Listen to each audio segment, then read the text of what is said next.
What follows is a compiled record of the incident now referred to, formally and informally, across 14 star systems, as the Rennick event. I want to be clear about something before you read a single word of these testimonies. I was skeptical. When my supervisor assigned this case to me, I assumed it would be a standard bureaucratic failure. A human ends up in the wrong place. Local authorities panic. Someone files a report. Everyone moves on. I was wrong.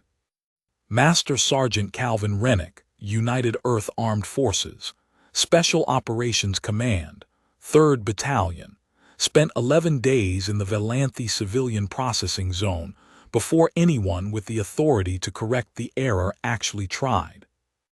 And in those 11 days, he fundamentally altered the political landscape of an entire administrative sector, dismantled a trafficking operation that had been running unchecked for 6 years, stopped an assassination attempt on a sitting trade commissioner, and apparently, according to 11 separate witness accounts, taught a group of refugee children how to play something called Capture the Flag. He did all of this because of a misplaced decimal point in a transfer authorization form. This document exists so that the Commission understands fully, without softening, what happens when the galaxy underestimates a human. Specifically, what happens when it underestimates one of their soldiers. I have compiled testimonies from 42 witnesses. I have included my own field observations. I have preserved the original GHOC processing logs, the communications between Zone Administrator Torves and Regional Command, and 3 separate incident reports filed by the Velanthi Security Directorate. Read all of it. Every word.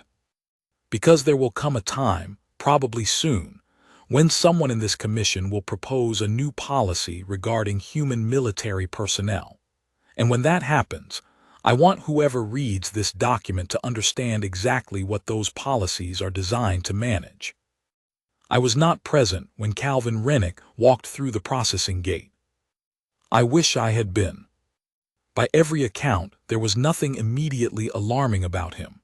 That was, as I later came to understand, part of the problem. He looked like a large human male carrying a duffel bag. He had what witnesses described as a quiet face, no particular expression, eyes moving in a steady, methodical pattern that several Velanthi residents would later describe as like a surveillance camera, but attached to something that could also fight you. He was wearing civilian clothes. The UEAF transit protocol requires military personnel moving through non-combat zones to travel in non-identifying attire. So, dark trousers, a gray shirt with long sleeves despite the zone's controlled temperature of 22 degrees Celsius, and boots that a later forensic assessment described as tactically appropriate footwear misrepresented as recreational.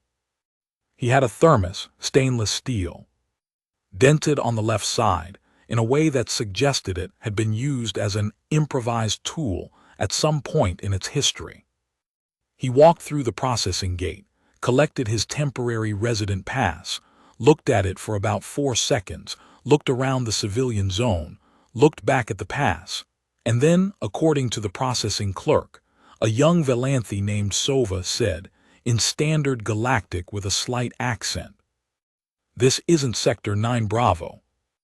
And Sova, who had been working a 12-hour shift and had processed 247 intakes that day, said, "Your pass is valid for 11 days.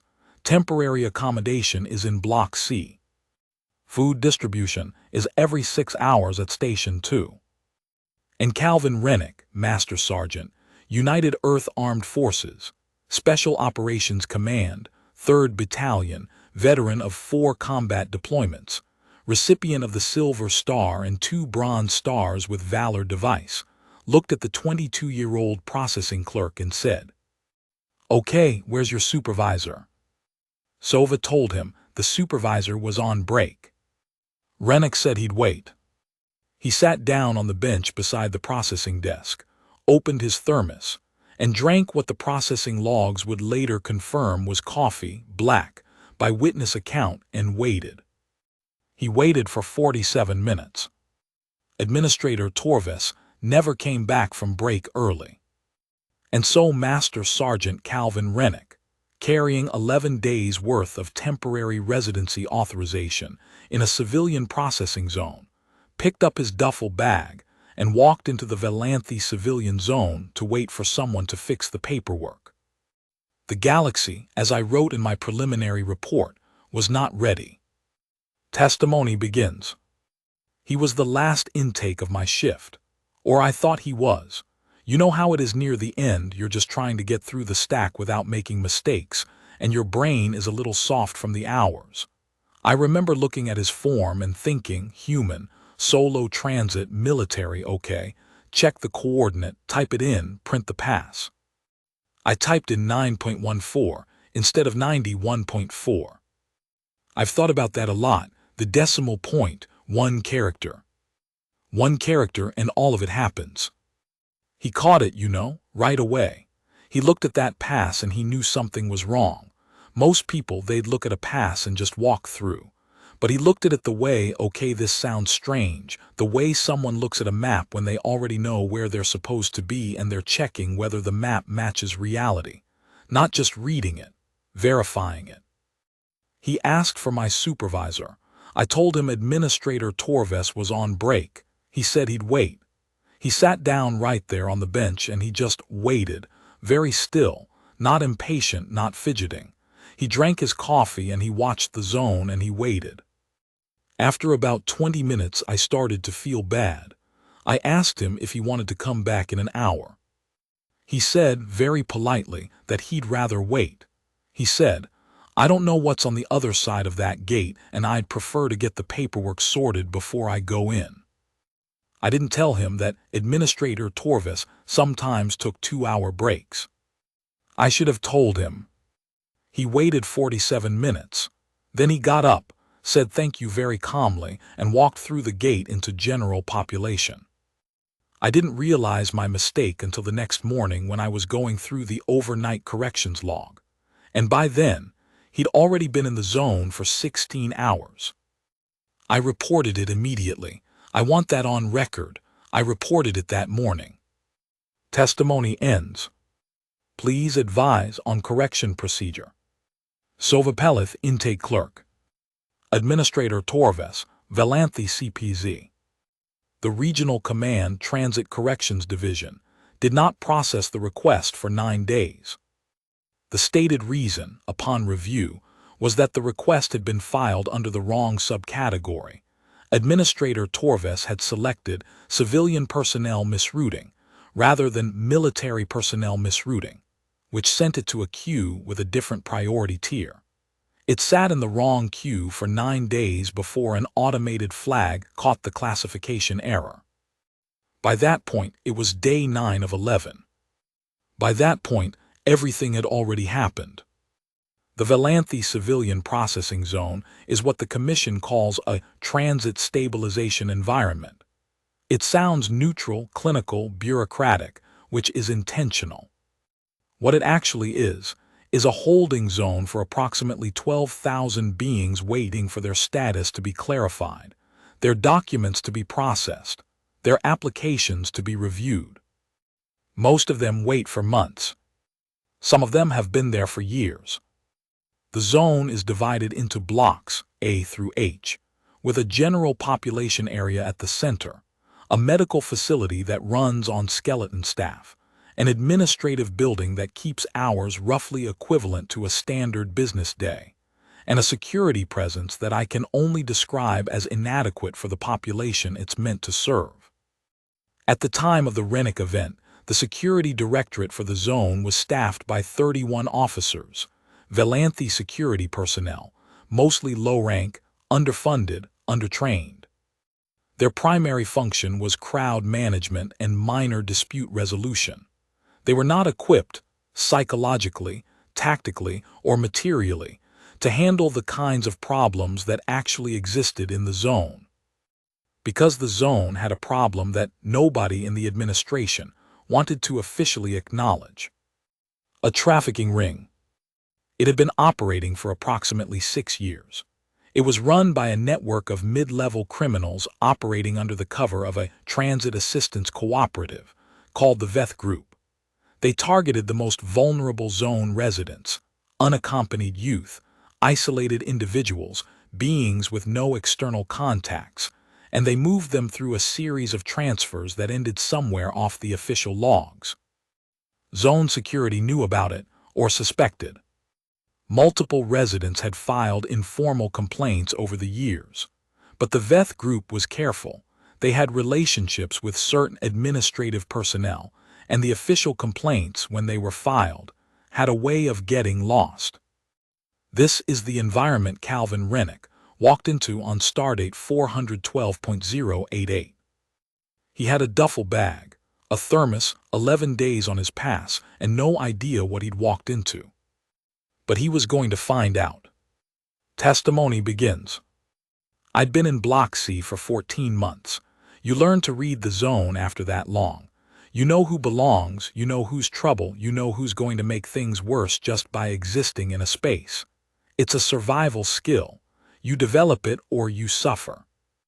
When the human came to Block C, I noticed him immediately. Not because he looked dangerous. He didn't.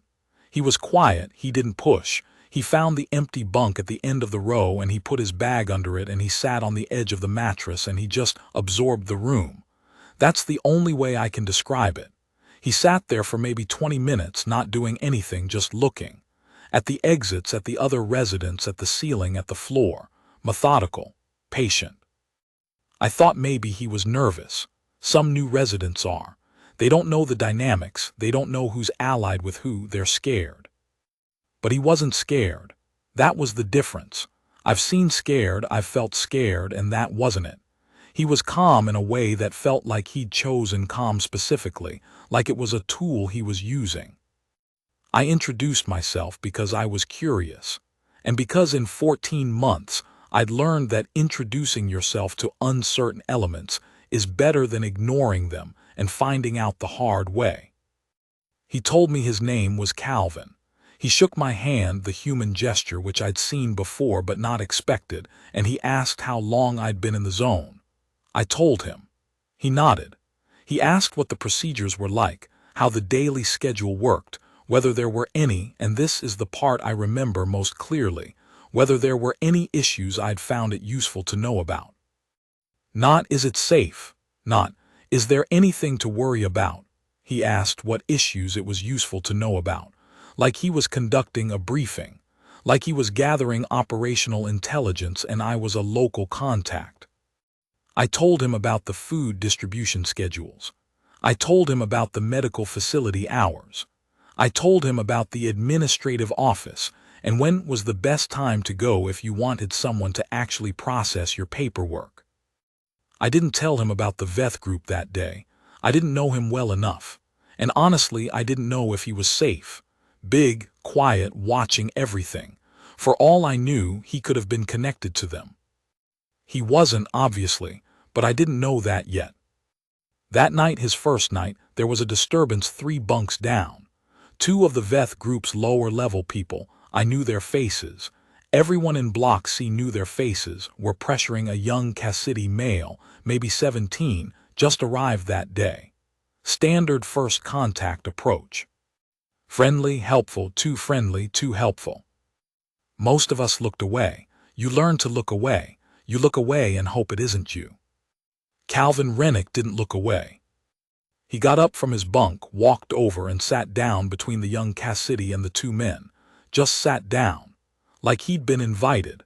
And he started asking the young Cassidy questions: where he was from, how long his transit was supposed to take, did he have family meeting him at his destination. Normal conversation. Friendly. Completely ignoring the other 2 men like they weren't there.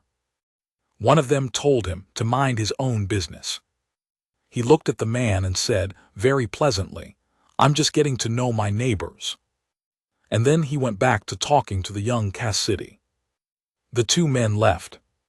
I've been in this zone for 14 months. I have never seen someone make them leave just by sitting there and talking to someone else. I started paying a lot of attention to Calvin Rennick after that. Testimony ends. Testimony begins. Second day he was here, he asked me about the perimeter. We talked briefly the evening before. He'd noticed I did a walkthrough of the block every morning. I'd started doing it back in month 3, just to know the space, know who was where, know if anything had changed overnight. Habit. Calvin said he'd noticed and asked if I minded if he walked with me. I said yes. We walked the entire perimeter of Block C. He didn't say much, but he was counting things. I could tell. Not obviously, not with his fingers or anything like that, but the way his eyes moved, he was cataloging. Exits, camera positions, sightlines, structural features.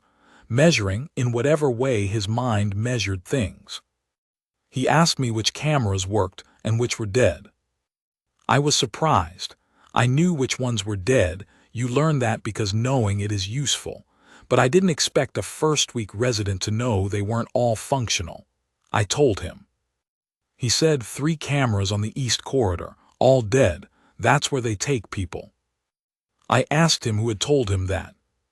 He said nobody. He'd walked that corridor the evening before and noticed that 2 of the camera housings had been physically adjusted, turned slightly so they pointed at walls instead of the corridor.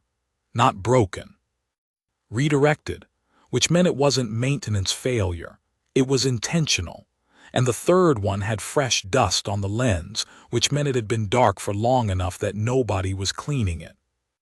He'd noticed all that the evening before, his first night in the zone. He asked me if I knew what was happening in that corridor.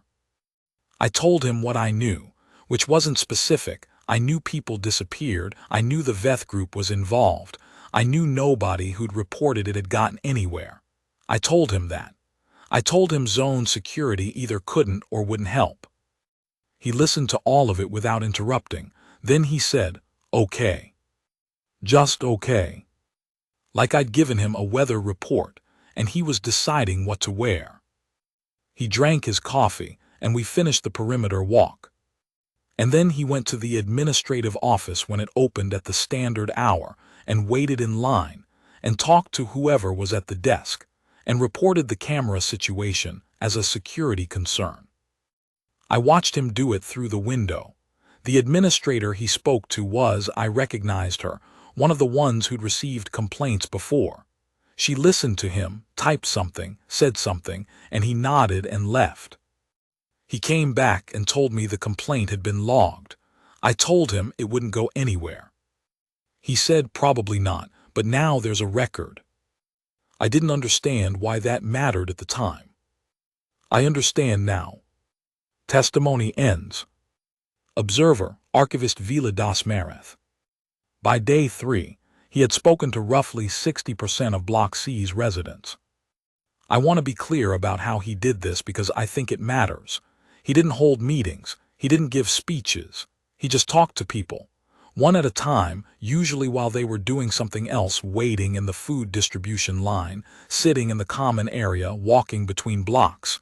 He asked questions. He listened.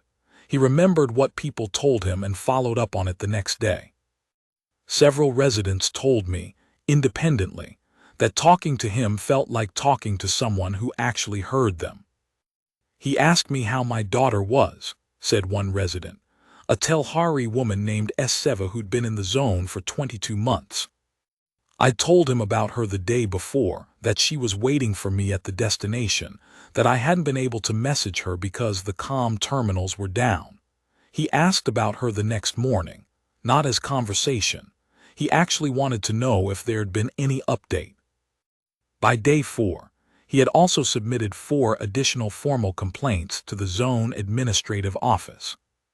The complaints covered the non-functional communication terminals in Block C, filed as a civil services access complaint, the inadequate medical staffing levels, filed as a health services concern, the lighting failures in the East Corridor, filed as a safety hazard, and the food distribution schedule discrepancy that resulted in Block C receiving approximately 8% less food per capita than Blocks A and B, filed as an administrative equity complaint. Each complaint was formally logged. Each complaint received the standard acknowledgement response. Under review, estimated response time 30-60 standard days. On day 5, he escalated each complaint to the next tier of the administrative chain. On day 6, he escalated them again. By day 7, the zone administrator's office had received more formal complaint escalations referencing Block C than it had received in the previous 3 months combined. Administrator Torves later told Regional Command that he hadn't connected the escalations to the misrouted military asset until day 8. He wasn't presenting as military, Torves said. He was just filing paperwork. Persistently, it didn't occur to me that there was a strategic dimension to it.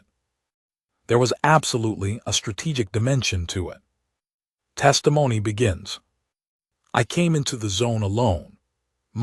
I had family that was supposed to meet me at the destination, but there was a problem with my transit documentation, and I got held in processing, and then I was in the zone and I didn't know anyone. The first night, 2 men came to talk to me. They were friendly. They told me they could help me get my documents processed faster, that they had connections in the administrative office, that they'd helped a lot of other young people in my situation. I was scared and alone, and they were the first people to speak to me who weren't processing clerks. I was going to say yes. I was about to say yes. And then the human sat down. He just appeared and sat down next to me and started asking me questions about where I was from. Normal questions. Where are you from? How long is your journey? Do you have people waiting for you? And the 2 men got uncomfortable and left. After they left, he didn't say anything about them. He just kept talking to me. He asked if I'd found the food distribution yet, if I had what I needed for the night. Very practical, normal. But then, before he went back to his bunk, he said quietly, "Those men are not safe. Don't go anywhere with them. If they approach you again, find me or the woman named Yara in the corner bunk." Just that, quiet, not dramatic, not frightening. Just information, like he was telling me which water station had better pressure. I found out later that he was doing the same thing with every new arrival he could reach before the Veth group's people got to them. Just sitting down, starting a conversation, making a connection, building a wall made of presence. I don't know if he knew exactly what the Veth group was doing. I think he had a good idea. But even if he'd known every detail, I think he would have done it the same way, patient, quiet, consistent. He stayed near me for the first 3 days. Not hovering, I didn't feel watched, but available. If I looked up, he was somewhere within range. On day 4, he introduced me to Yara and Osul and several others, and he told me, very matter-of-factly, that I had more protection in numbers and that these people would help me if something happened. He'd apparently already spoken to all of them and arranged it, like he'd built a network. For me, specifically, but also for the 3 other new arrivals who'd come in that same day. He built a protective network in 4 days, using nothing but conversation and the willingness to sit down next to people. Testimony ends. Testimony begins. I want to be honest about this because I think honesty is what's required for the Commission to understand what actually happened. We knew about the Veth group. We'd known for years. We'd filed internal reports. I personally had filed 3 reports over the past 18 months. They went up the chain and things happened to them. Delays, reclassifications. I'm not saying I can prove anything improper happened to those reports. I'm saying they didn't result in action. The situation was that the Veth group was careful, and the people above me were not interested in the kind of disruption that a formal investigation would cause. That's my honest assessment. So I managed the zone. I did my job within the constraints I had. I kept the peace where I could. I looked away from what I'd been told, implicitly, to look away from. The human changed everything, and I'm not sure he intended to. He came to my station on day 6, just walked up to me during patrol, introduced himself as Calvin, said he had some information he thought I should have. I said I was listening. He told me that in the past 5 days he documented, and I mean documented, he had a physical notebook, 12 incidents of what he described as targeted approach and pressure tactics directed at vulnerable zone residents, primarily new arrivals, primarily unaccompanied youth, all by the same two individuals. He gave me physical descriptions. He gave me time stamps. He gave me the location of each incident relative to the zone map, which he had apparently sketched from memory and annotated. He handed me the notebook. I looked at it. It was thorough, doesn't cover it. This was the kind of documentation I'd spent 18 months trying to build, and he'd done it in 5 days by walking around and paying attention. I asked him how he'd gathered all this. He said, "I talked to people." I told him I'd look into it. Standard response, honestly not very promising even as I said it.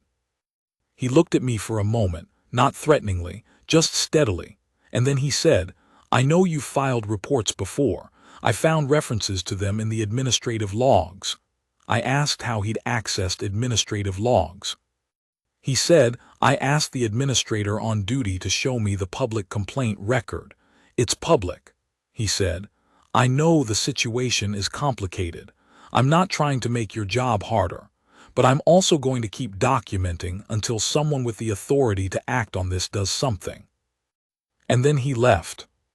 I looked at the notebook for a long time after he left, and then I made a call to my district supervisor that I'd been putting off for 18 months. I told them I had formal documentation of predatory activity in Block C, and I was submitting it officially, and I needed it to go to the right place this time. I don't know if it was because the human had scared me into action, or shamed me into action, or just reminded me that action was possible. Maybe all three. I sent the documentation up the chain that afternoon. I included his notebook as an attachment. It was the documentation that eventually triggered the formal Veth Group investigation. But that's not even the main event. That's just context. Testimony ends. Observer, Archivist Vila das Mareth. The formal investigation into the Veth Group was triggered by Officer Gallows' submission, which referenced Rennick's documentation. That investigation took 3 weeks and resulted in the arrest of 9 individuals and the dismantling of a trafficking network that had been processing vulnerable zone residents for 6 years. I want to be clear about what Rennick actually did in those first 6 days. He talked to people, he walked around, he wrote things down, he filed complaints. He escalated complaints. He gave a security officer information that the officer already half knew but hadn't organized into actionable form. Everything he did was legal. Everything he did was within the rights of a zone resident. He used no weapons, made no threats, committed no violations. He just paid attention. Systematically, patiently, with the kind of focused attention that his training had apparently made second nature. The Veth Group, I later learned, became aware of him on day 4. Their internal communications, which we obtained during the investigation, reflect a kind of baffled alarm about the human in Block C, who was speaking to everyone and always around when we make contact. By day 6, they had flagged him internally as a disruption to operations. By day 7, they had decided to handle him.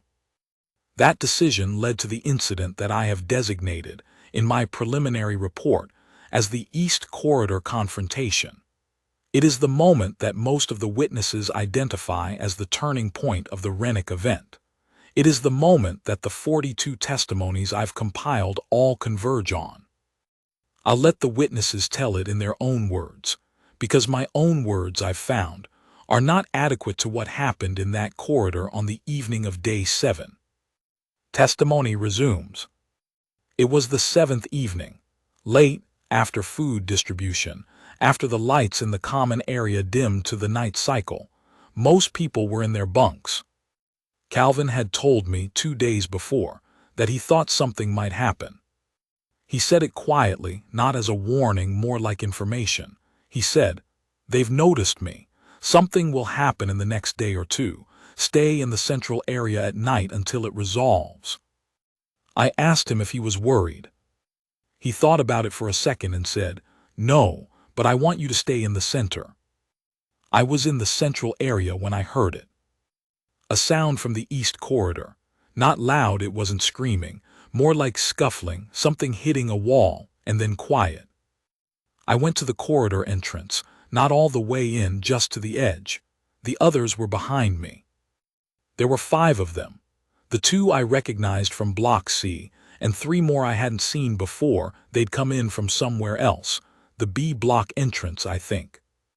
They had Calvin backed against the east wall, in the dead camera section, right where he'd told Osil they always took people. And I want to be clear, they weren't talking. They were past talking. This was the handling part. What I saw next, I've tried to describe it to other people, and they don't quite believe me. I'm not sure I fully believe it, and I was there. Calvin was against the wall, and 5 beings were moving toward him, and he became something different. Not violent exactly, not immediately. He moved first with his hands out, voice calm, saying something I couldn't hear, giving them a chance. I recognized it later as what he told me his team called verbal first. You exhaust every option before you commit. The one on the left didn't give him that chance. After that it was very fast and very efficient, and I don't have the vocabulary to describe the individual movements. I can only describe the outcome. Inside of about 30 seconds, 4 of the 5 were on the ground. Not dead, none of them were dead, not a single one, but contained. Each one placed where they couldn't interfere with what was happening to the others. It had a structure to it, a logic, like watching someone complete a task they'd done 1,000 times. The 5th one ran. Calvin let him go. He stood there for a moment in the corridor, breathing normally, looking at the 4 on the ground. He checked each one, not to cause more harm, to make sure none of them were in medical distress. That was the part that got me. After all that, his first concern was whether they were okay. Then he walked to the corridor entrance and said, very calmly, to those of us standing there, "Can someone get Officer Gallows?" He looked at me. "They're going to need medical." And then he went and sat on the ground next to the 4 men, and waited for security to arrive. Testimony ends. Testimony resumes. I ran for Officer Gallows. It took maybe 4 minutes. When I came back with him, Calvin was still sitting on the ground beside the 4 men. He had his thermos. He was drinking coffee. Gallows looked at the corridor. He looked at the 4 individuals on the ground. He looked at Calvin. He said, "What happened here?" Calvin said, "They came after me in a dark corridor with no cameras. I defended myself." Gallows asked if he was injured. He said no. Gallows looked at his hands. Calvin held them up. There was one small cut on his right knuckle, already closing. Gallows stared at it for a long moment. Then Gallows looked at the 4 on the ground. He knew all 4 of them. He'd been trying to build a case on 2 of them for a year and a half. He called for medical and he called for backup, and then he looked at Calvin and said something I thought was strange at the time. He said, "Who are you?" Calvin said, "Calvin Rennick, Block C, Bunk 14. I filed some complaints earlier this week." Gallows looked at him for another long moment. Then he said, "I know." I don't know what passed between them in that moment, but Gallows looked, I don't know. Relieved is the wrong word. Settled, maybe. Like something had been decided that had needed to be decided for a long time. Testimony ends. Section 4.3. Testimony of Zone Security Officer, PRETHGALLOS. Recorded. Stardate 412.1, continued. Testimony resumes. When I arrived at the East Corridor and saw 4 members of the Veth Group's operation incapacitated on the ground, and Calvin Rennick sitting there drinking coffee out of a dented thermos, I processed it. You have to process these moments before you respond to them. I asked the standard questions. I confirmed he was uninjured. I looked at his hands because that's protocol when you have a physical altercation situation. You check both parties for injury. He had one small cut. That was it. I arrested the 4 individuals for assault on a zone resident. That was the formal charge. What I didn't say out loud, but what was very clear to me, was that those 4 individuals had done me an enormous favor by attacking Calvin Rennick specifically. Because now I had a formal assault incident tied directly to 4 individuals with documented connections to the Veth group. In a dead camera zone, they deliberately kept dark. In a corridor that I already had documentary evidence from Calvin's notebook was being used for predatory activity. The case that I couldn't build in 18 months, they handed me in one evening. Calvin, when the medical and backup teams arrived, and I was completing the initial report, asked me if I needed a formal statement.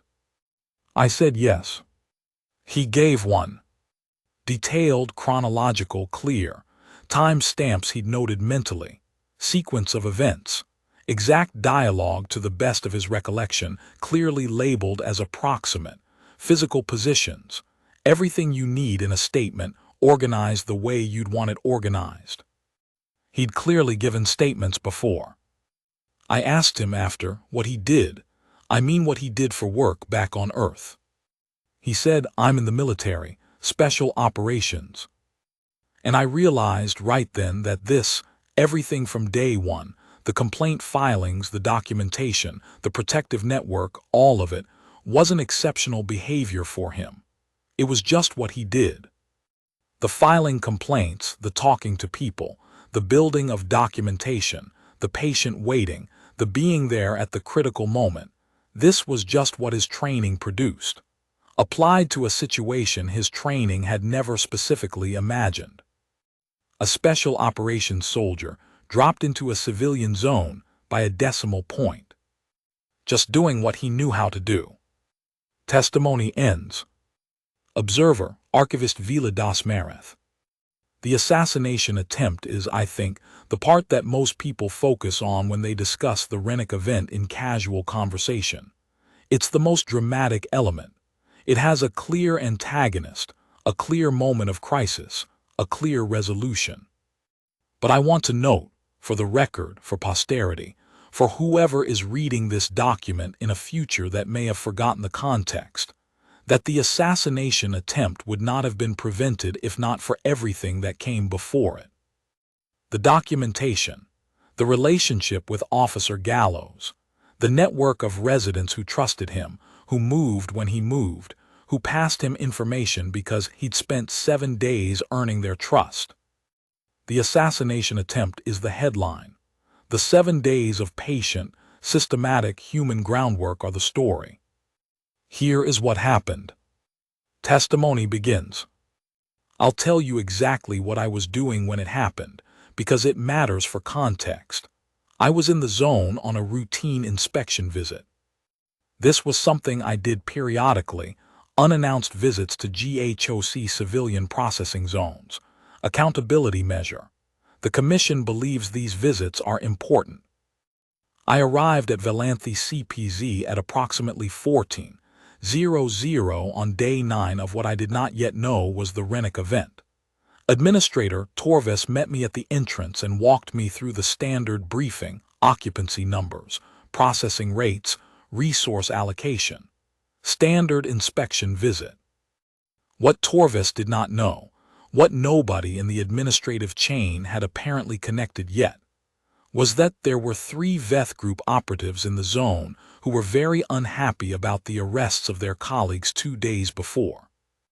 And one of them, it emerged later, had a personal connection to a criminal organization that had a standing grievance against me specifically.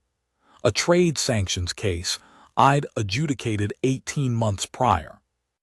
The coincidence of my visit and the Veth Group's destabilized state created an opportunity that someone decided to take. I was in the Block C common area.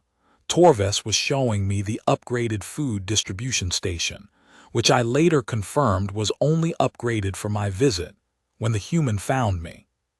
He walked up to me directly, Not aggressive, not rushed, but deliberate. He said, "Commissioner Vroon." I was surprised he knew my name. I was not publicly announced. I asked how he knew who I was. He said, "Your transport insignia. GHOC Senior Commission, which narrows it to 3 active commissioners in this sector. Your age and the documentation style on your comm pad visible when you were reviewing files is consistent with Vroon Haleth, who I know is in this sector because I've been following the transit sanctions case and you were cited in the coverage." I remember blinking at him. He said, "There's a situation developing in the corridor behind the administrative building. I think it's directed at you. I need you to come with me to the security office." I asked what he was basing this on.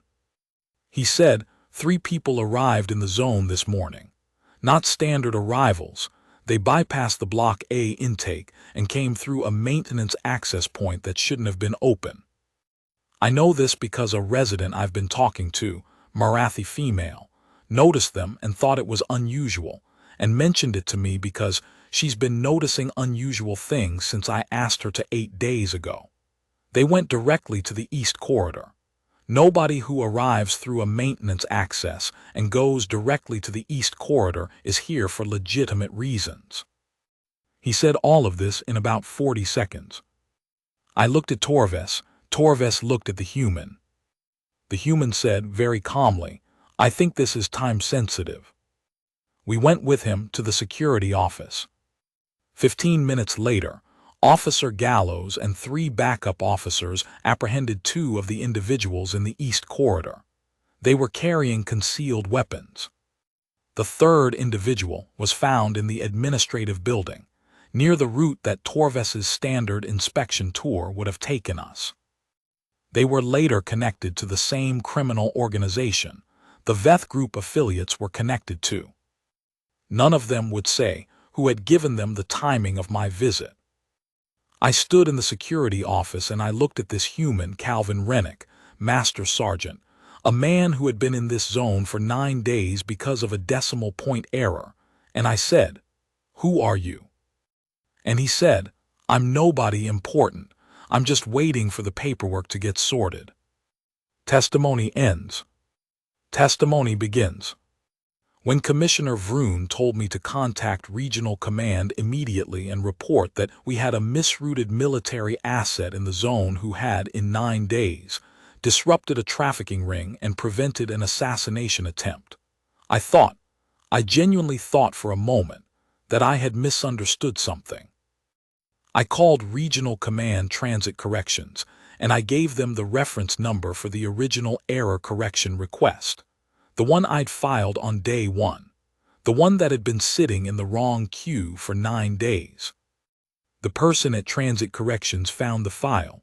There was a long pause. I said, "Has anyone contacted the UEAF about this?" There was another pause. I said, "Has anyone contacted anyone?" The person at Transit Corrections said they would escalate immediately. I sat at my desk for a long moment after that call, trying to understand how a man had been in my zone for 9 days, and I had not, at any point in those 9 days, personally connected the escalating complaint filings, the trafficking operation disruption, the documentation submitted to zone security, the Block C protective network, any of it, to the single misrouted military asset that I knew was in the zone. The answer, I think, is that I'd processed his intake as a bureaucratic problem, a civilian zone problem. I'd categorized him as a waiting resident, and I'd filed the correction request, and I'd expected it to resolve in the normal timeline. It didn't occur to me to ask what a special operations soldier does when they're put somewhere unexpected with no orders and no mission. Apparently the answer is, they create their own mission. Testimony ends. Observer, Archivist Vila Das Marath. Regional Command reached the UEAF on day 9, late evening. A formal extraction and transfer request was filed. The UEAF, upon being informed that their special operations asset had been sitting in a civilian processing zone for 9 days, reportedly went through several institutional stages of response, which, based on the communications I reviewed, included confusion, alarm, and what one UEAF liaison described as a very controlled kind of anger that was mostly directed at everyone who wasn't the soldier. Transit corrections processed the rerouting on day 10. Transfer authorization to Valanthi military staging, Sector 91.4, was issued that afternoon. The extraction transport was scheduled for day 11, morning. Calvin Rennick spent day 10 the way he had spent the previous 9 days, talking to people, walking the perimeter, making sure the residents of Block C had what they needed. He also, I later learned, spent approximately 2 hours on day 10 at the administrative office, personally following up on the 6 formal complaints he'd filed over the preceding week to confirm they were in active review status. He got confirmation on 4 of them. He wrote a note for the other 2 and left it with the duty administrator. Commissioner Vroom, who stayed in the zone through day 10, pending the security investigation into the assassination attempt, invited him to a meeting on day 10 evening. They met in the administrative conference room for approximately 90 minutes. The commissioner later described this meeting as the most useful briefing I've had in 3 years. What came out of that meeting was a formal commission review request for the Valanthi CPZ's administrative procedures, security staffing, camera maintenance protocols, food distribution equity metrics, and communication terminal access. The review was formally initiated on day 11. These reviews, as they unfolded over the following months, resulted in significant changes to GHOC civilian zone standards across the sector. All of it traceable, ultimately, to a decimal point. Testimony begins. He told us he was leaving on day 11. He said it the evening before, during what had become a kind of informal gathering in the common area, something that had developed over the week, people coming to the central tables after food distribution, talking. Calvin had started it without seeming to start it. He'd just always been there at that hour, drinking his coffee, willing to talk, and gradually people had started showing up. He said he wanted to let us know in case his bunk was empty in the morning, and people wondered. Someone asked if his paperwork had been sorted. He said yes, the transfer authorization had come through. There was a quiet in the room, 25 people and quiet. Yara asked him if he was glad to be leaving. He thought about the question. He took it seriously, I noticed. He never answered questions about feelings the quick way. He thought, and then he said, "I've been here longer than I was supposed to be. The mission I was headed to, there are people waiting on me there, and I've let them down by not being there. So yes, I need to go." He paused. He said, "But I'm not sorry I was here." And then he asked about my daughter. I told him about her on day 3, that she was waiting for me at the destination, that I couldn't reach her because the comm terminals were down. He asked if the terminal situation had been resolved. I told him one of the terminals in Block B had come back online 2 days before, and I'd managed to reach her. He smiled. He had humans have this expression, just a small lifting of the face, and somehow it communicates warmth without requiring any other signal. He smiled and said he was glad. That was it. That was the whole conversation. I've thought about it since. 22 months in this zone and nobody, not administrators, not security officers, not visiting commission representatives, nobody had ever asked about my daughter with the follow-through he had. Ask on day 3, remember on day 10, ask again. That's simple. He left the next morning, before the rest of Block C woke up. Testimony ends. Section 6.3, Testimony of SOVA PLLITH, Intake Processing Clerk. Doc 14. Recorded, Stardate 412.099, continued. Testimony resumes. He came through my desk on his way out. I was on morning shift. I saw him coming through the gate with his duffel bag and I recognized him immediately. I still feel enormously guilty about the error. I told him that. I said I was sorry for the mistake on his processing form. He looked at me for a moment. He said, "Did you make the error intentionally?" I said, "No, of course not." He said, "Then don't apologize. Errors happen. What matters is what comes after." And then he handed me his temporary resident pass. He said, "The COM terminal situation in Block B has been partially resolved, but Block C still has a gap. There's a note in the administrative system under my complaint file, reference number 7741C04, with the technical details. It should be a straightforward fix, but nobody's gotten to it yet. Can you flag it for the maintenance department when you have a minute?" I said yes. He said thank you. He said it the way he said everything, like he meant it exactly as much as the words suggested, no more, no less. He walked through the exit gate. I flagged the maintenance request that same hour.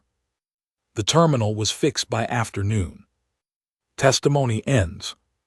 Section 6.4. Testimony of Trade Commissioner HALETH Recorded. Stardate 412.103. Continued. Testimony resumes. I saw him at the Dock 14 exit on day 11 morning. I was there because I decided to be there. I wanted to say something, but I wasn't sure what.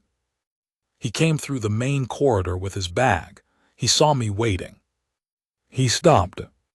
I thanked him. I said it directly. I said, "You saved my life. I think you may also have helped a lot of people who have been waiting a long time to be helped. I don't know how to adequately express what that means." He was quiet for a moment. Then he said, "I wasn't trying to make a difference. I was just waiting for the paperwork." I asked him if he was being modest. He said, "No, I mean you do what needs doing. The paperwork was going to take 11 days. 11 days is 11 days. You're in a space, you look at the space, you figure out what needs doing, and you do it." I said, "Most people in that zone don't do that." He said, "Most people in that zone are exhausted, they're scared, they've been waiting for months or years. They don't have the resources to do it. The fact that I could, that I had the training, the physical condition, the energy, the particular kind of experience, that was luck. Me being there was luck, a decimal point," he said.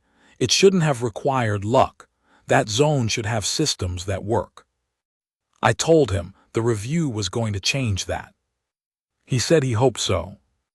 Then he asked me, and this is the part I keep returning to, he asked me what was going to happen to the residents in Block C after he left. Specifically the vulnerable ones, the new arrivals, the unaccompanied youth. He said, "The VETH Group's operation has been disrupted but not fully dismantled.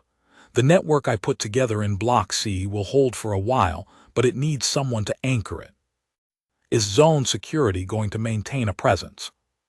I said I would make sure of it. He nodded. He seemed satisfied, but not completely. He said, "The kid in Block C, young Cassidy, arrived on day 1.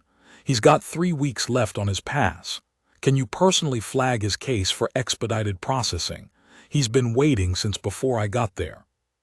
I wrote the name down. He thanked me, picked up his bag, and walked out to the transport. At no point in that conversation did he mention his own discomfort, his own disrupted mission, his own 11 days in a zone he was never supposed to be in. At no point did he seem to expect acknowledgement or gratitude. He was using the last few minutes of his time in the zone to make sure the things he'd built would hold after he left. That, more than anything else, is what I can't stop thinking about. Testimony ends. Summary compiled by Archivist Das Meredith. The following outcomes were directly or indirectly connected to the documentation, testimony, and systemic pressures generated during the Rennick event. Criminal. 9 members of the VETH Group's Velanthe operation were arrested and charged. The investigation, initiated by Officer Gallows's submission of Rennick's documentation, ultimately connected to a larger network across 4 zones in the sector. 41 total arrests followed over a 3-month investigation. The 3 individuals apprehended in connection with the assassination attempt on Commissioner Vroon were charged under GHOC security statutes. They have not provided information on who gave them the timing of the commissioner's visit. Investigation ongoing. Administrative. Zone Administrator Torves was formally reviewed for the handling of the correction request misclassification. No punitive action was taken. Procedural corrections were implemented. Torves has described the Rennick event as the most instructive administrative failure of my career. The administrative personnel member found to have a connection to the Veth group, who had received and neutralized complaints for years, was removed from post and charged with obstruction. Systemic. The GHOC Commission review of Valanthi CPZ resulted in 17 procedural changes. These included mandatory camera maintenance schedules, communication terminal access standards, food distribution equity audits, security staffing increases, and a new complaint escalation protocol with mandatory review triggers. The young Cassidy minor flagged by Rennick was processed for expedited transfer within 4 days of the commissioner's intervention. He reached his destination and his family on stardate 412.103. Esseva Tanlur, after 22 months in the zone, received her transit authorization on stardate 412.118. She reached her daughter. Yara Finsoth was transferred to the destination zone on stardate 412.121 after 16 months. She has since filed an application to work as a zone resident advocate, a newly created position resulting from the GHOC review. Osil Brakteva filed a formal request to remain in the zone temporarily as a community support resource. The request was granted. He continues to walk the perimeter every morning. Recorded, stardate 412.1, final segment. Testimony resumes. I keep being asked what the most surprising thing was. People expect me to say, the East Corridor confrontation. 5 against 1, all 4 on the ground, 30 seconds. And yes, that was, I've been in security work for 11 years. I have never seen anything like that in person. But that's not the most surprising thing. The most surprising thing was the notebook. He left it, he could have taken it. It was his observations, his documentation, his 11 days of work. He could have kept it as a personal record, a story to tell. Instead, he handed it to the transit liaison at Sector 91.4 and said to forward it to Zone Security. His notebook, his record of the whole thing, he just left it here.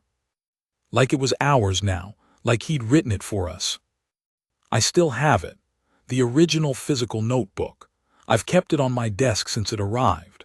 My supervisor asked me why I kept a physical notebook on my desk in the digital age, and I said because it reminds me of something.